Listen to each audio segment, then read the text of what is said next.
Slope refers to the steepness of a line. Now, it doesn't make any difference where the line goes through our coordinate system. If its steepness remains unchanged, then its slope will remain unchanged. We measure slope with a ratio of rise over run. That is, given any 2 points on a line, if we measure this rise over run from one point to the next, we're figuring the slope. In this case, the slope is 2. Now notice, if we measure the rise over run from the upper point to the lower point, we get this ratio: -4 for the rise, -2 for the run. Still a slope of 2. Now also, it makes no difference where the points are on the line. Let's move one of the points here and see what happens. Here we have a rise of 6 and a run of 3. Notice the slope remains the same because it's 6 over 3. Now let's twist the line just a bit. Let's pick a couple of points and measure rise over run. From the lower point to the upper point, we have a rise of 4 and a run of 1, a slope of 4. Notice a larger slope number when the steepness is greater. Let's twist the line this way. Now, rise over run, a rise of 3, a run of 3, gives us a slope of 1. Twisting a bit further, we see that the slope numbers are getting smaller and smaller. Here we have a rise of 2 and a run of 4, so a slope of 1/2. Continuing. Now notice we have a rise of 1 and a run of 4, a slope of 1/4.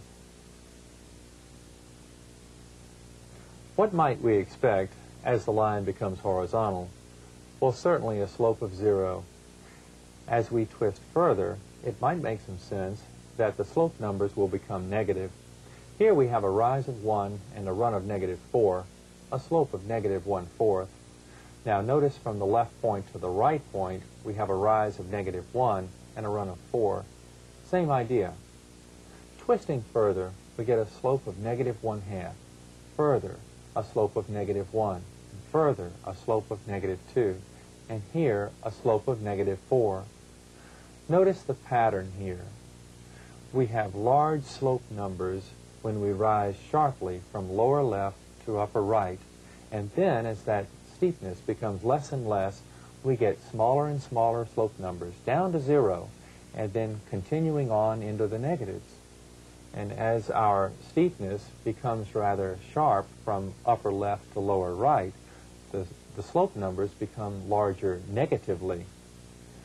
Let's look at another situation now. Consider a vertical line. Let's examine 2 points on the line and measure rise over run. From the lower point to the upper point, we have a rise of 4, but a run of 0.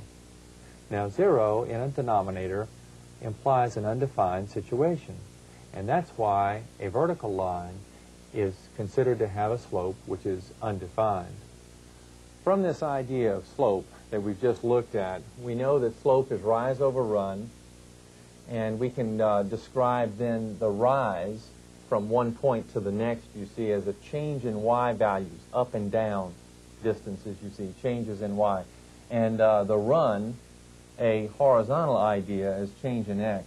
So it may make some sense that the slope formula is m is equal to y sub 2 minus y sub 1, a difference in y's, over x sub 2 minus x sub 1, a difference in x's. Now here's how the slope formula is used. Suppose we want the slope of the line that goes through these 2 points. All we do is write down the slope formula and fill in the information. Let's see, m then is a difference in y's. Now, it's very important to stay tuned in to the idea of this x and y being related and that x and y being related. It really doesn't matter which y value we use first in the numerator, but its x counterpart has to be used first in the denominator. Here's what I'm talking about. If we use this y component first in the numerator, it would be 0 minus 1, you see. But this x sub 2 has to be taken from this xy pair. If this was the y sub 2, that has to be the x sub 2. All right, so we use the negative 2 minus 3. All right, then collecting, we get negative 1 in the numerator, negative 5 in the denominator, which of course is 1/5. Now, the slope of the line that goes through those 2 points is 1/5. And we understand from our previous little discussion that, gee, that's a rather gentle slope, and it's positive. So we're going to have a line whose slope looks roughly like this. You see, roughly like that. It goes from lower left to upper right because it's positive. Okay. Turns out that the slope formula, in looking at it in a somewhat different way, is useful in generating the equation of a line when we know certain information about the line. Here's what we think about. Here's the slope formula. Now, consider the idea that we can think of m as m over 1, and we can cross-multiply. Cross-multiplying this way, 1 times the difference in y's would give the difference in y's. Going this way, we have m, the slope, times x sub 2 minus x sub 1. Now, this is the form that's used to generate the equation of a line. And when it is used for that purpose, usually the little 2 subscripts are eliminated. They're not used, and I'll tell you why that's the case in just a little bit when we first use it.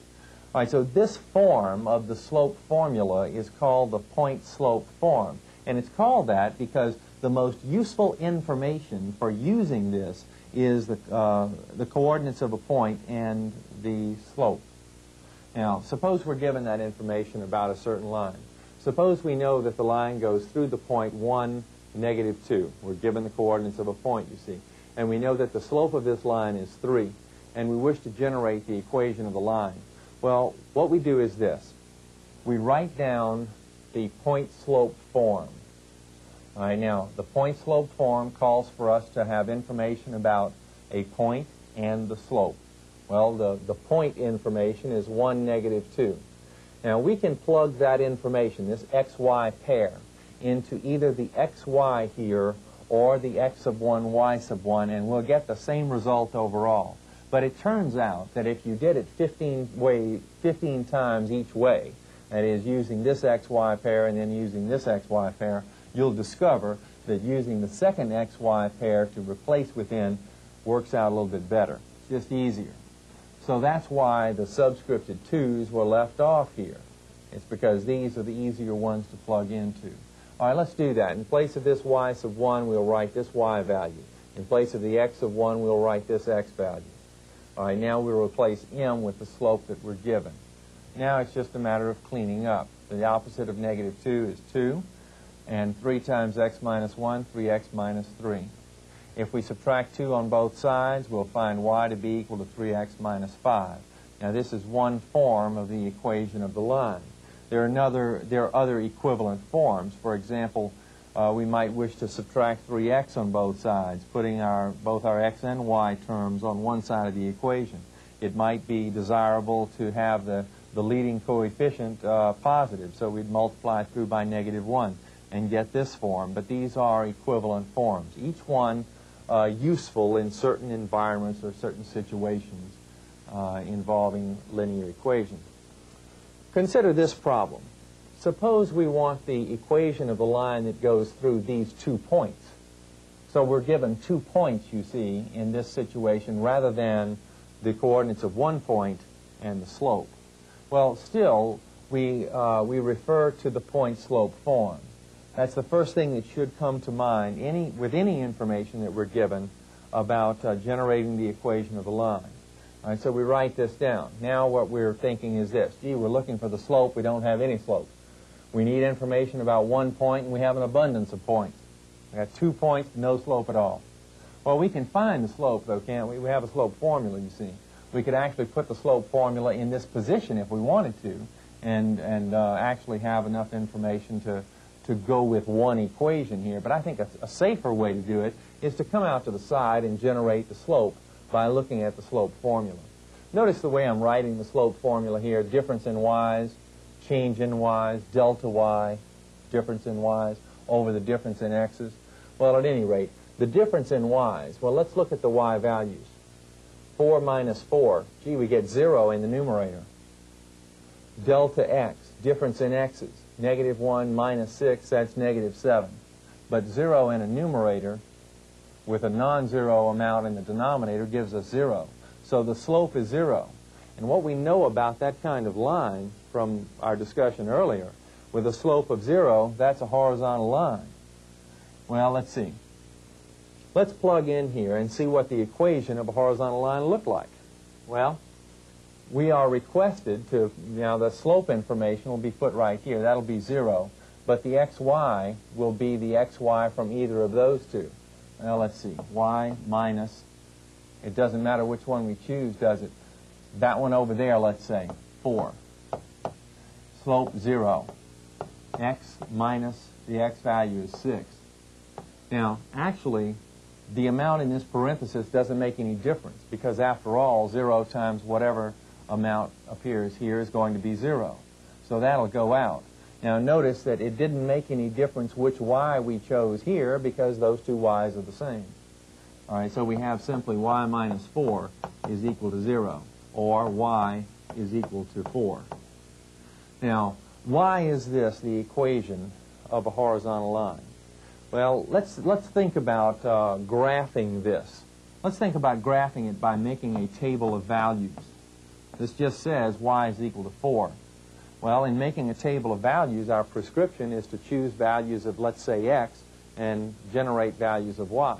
Suppose we let x be 2. Then this says y is 4. Suppose x is 5. Y is 4. Suppose x is negative 3. Y is 4. You see, the idea is no matter what x takes on, what value x takes on, y is going to be 4. Y doesn't change as x changes because there's no x in here to affect the value of y. Now, thinking about it that way, think about the graph. You see, if x is 2, y is 4. If x is 5, y is 4. If x is negative 3, y is 4. No matter what x we choose, y is 4. You see, we're talking about this horizontal line.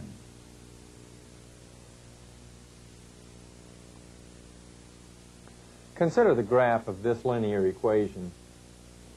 Now, let's use a point plotting method here. I've created a table of values. When x is 0, you see y is negative 3. When x is 2, we get 4 minus 3, or 1 for y. When x is 4, 8 minus 3 gives 5 for y. Plotting those points and constructing the line containing the points, we get this. Now, notice this. Notice that the y-intercept is at negative 3.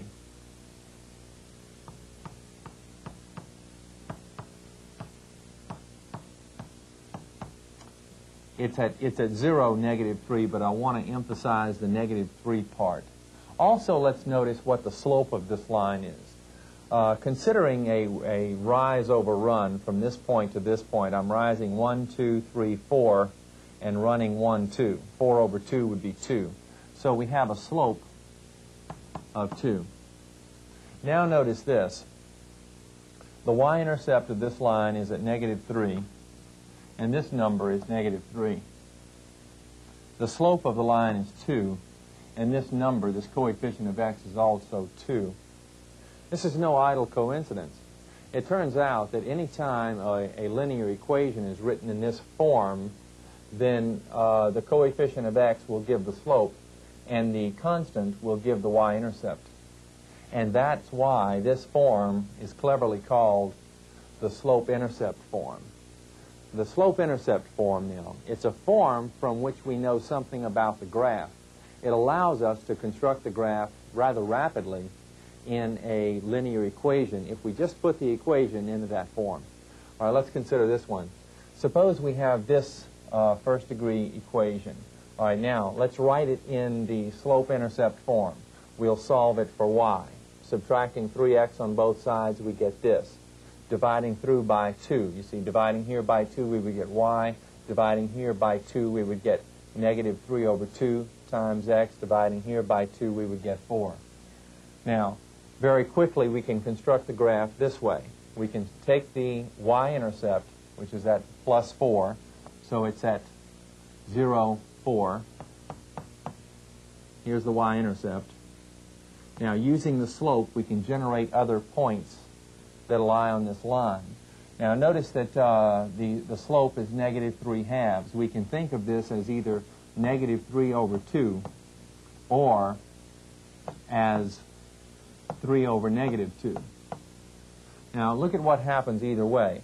If we think of negative 3 over 2, now that means from this point, from the y-intercept, we're going to do a rise over run corresponding to this fraction. So a rise of negative 3, that's down 3, run of 2. I have generated another point that's got to be on that line. I can generate other points from here. Negative 3, 2. Negative 3, 2. You see, I can just march right along and generate as many points as I would like. I can generate points in the other direction by using this other form of the slope, 3 over negative 2. From this original y-intercept, a rise of 3 and a run of negative 2. A rise of 3 and a run of negative 2. Now I've got plenty of points to plot, or excuse me, plenty of points that I have plotted, and so I simply draw the line that contains those points. And I've constructed the graph of the line very quickly by using the slope and the y-intercept.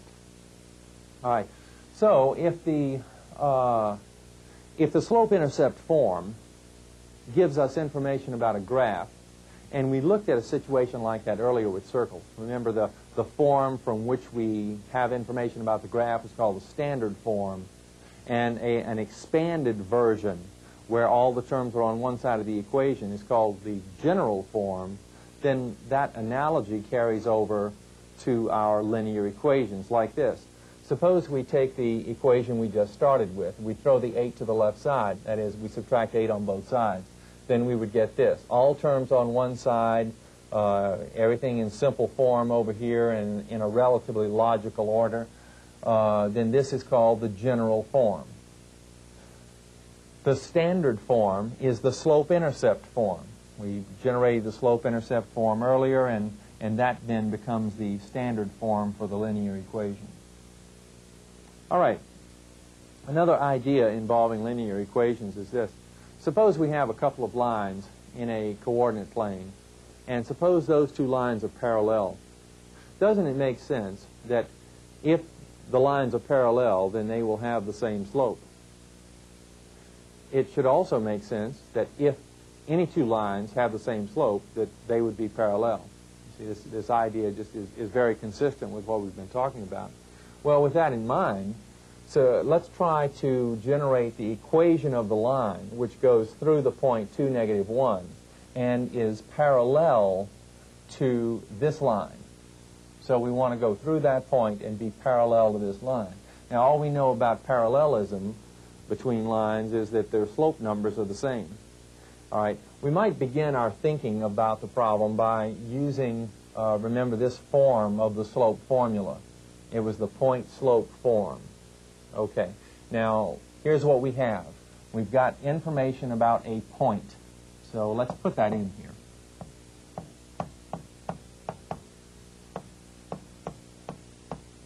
You see, we know the coordinates of the point that our line goes through is 2, negative 1. So the 2 goes with the x of 1, the negative 1 goes with the y sub 1. Now what about the slope? You see, to generate the slope, what we have to do is identify the slope involved in this line. Well, we can do that by changing the form of this equation, and we change it into the slope-intercept form. Well, here we would solve for y, and the first step would be to get rid of the 2x on the left side. That is, subtract 2x on both sides, and we would get this. Now, dividing through by negative 3. Negative 3 into this term would leave y. Negative 3 into this term. Negative 3 here into that term.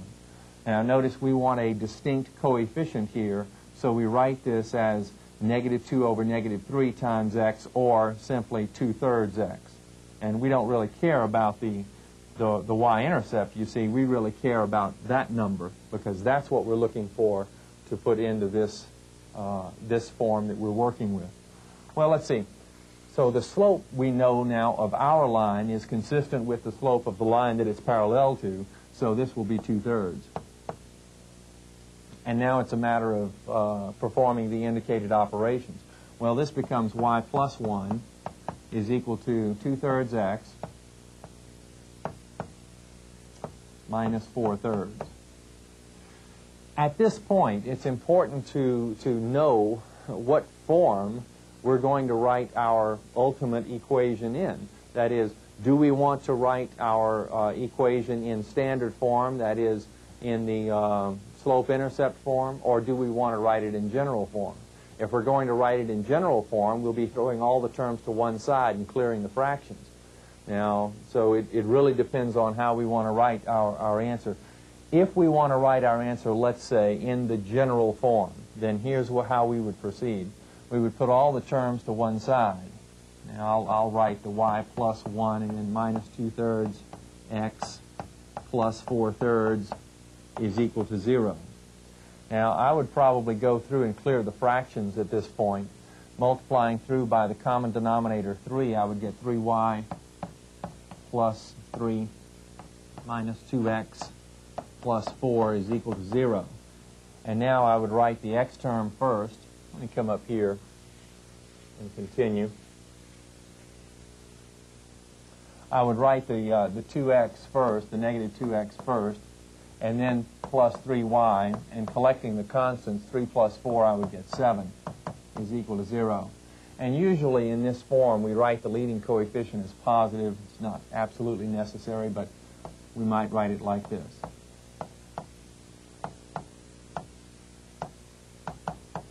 And that's the general form. Now, we would have proceeded a little bit differently if we were to write this in the slope-intercept form. Notice all we would have to do is subtract 1 on both sides, and it would be in that form very quickly. Well, if parallel lines have slopes that are the same, I wonder about perpendicular lines.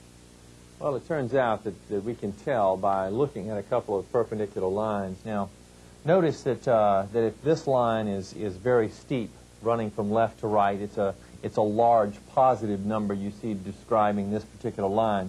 The line perpendicular, notice, must be negative, the negative of that one, or the slopes are negatives of one another, but because one rises from left to right and one falls from left to right.